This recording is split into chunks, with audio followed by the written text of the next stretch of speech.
The old diner was closing down for the night. The fluorescent lights above flickered and hummed as they dimmed to half their usual brightness.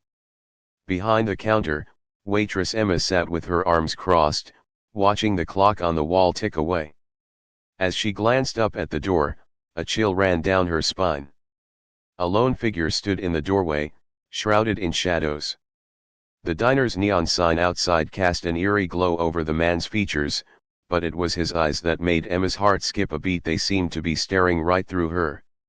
The stranger walked slowly towards the counter, his movements deliberate and unnerving. As he approached, Emma felt a sense of dread wash over her. She tried to speak, but her voice caught in her throat. The man slid onto a stool at the end of the counter, his eyes never leaving hers. "I'll have coffee," he said, his voice low and gravelly.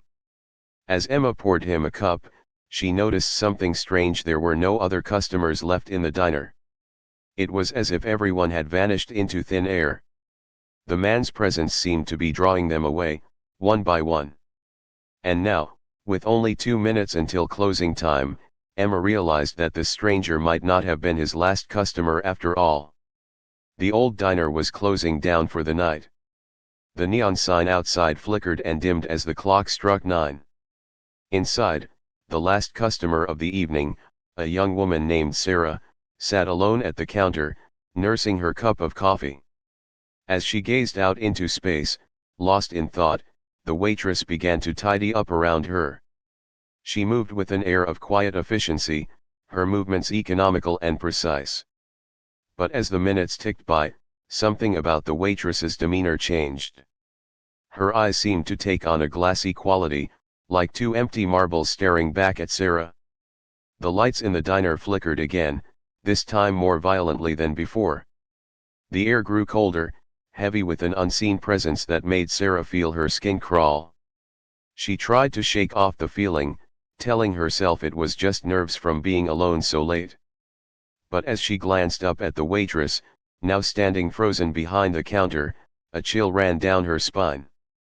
The lights went out completely, plunging the diner into darkness. In that moment of blackness, Sarah felt an unseen force reach out and take hold of her arm.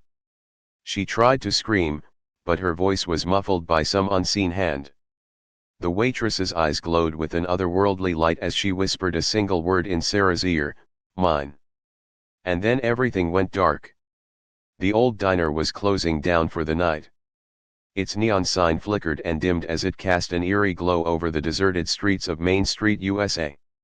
Inside, a lone figure sat at the counter, nursing a cup of coffee that had been left untouched since morning. As she gazed out into space, her mind began to wander back to the strange occurrences that had plagued this diner for weeks. Equipment malfunctioning, food going missing from the kitchen, and an unshakable feeling of being watched. The employees were on edge, whispering among themselves about curses and hexes.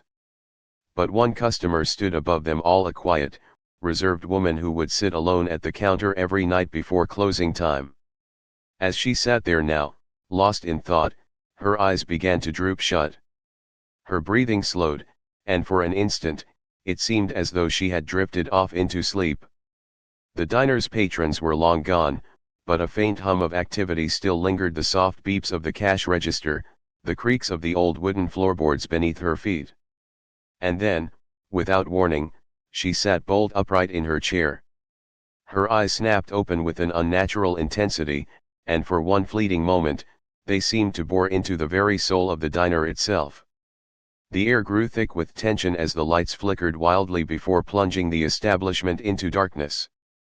When the power finally returned, the woman was gone, vanished without a trace, leaving behind only her abandoned coffee cup and an unsettling feeling that she had never truly been there at all.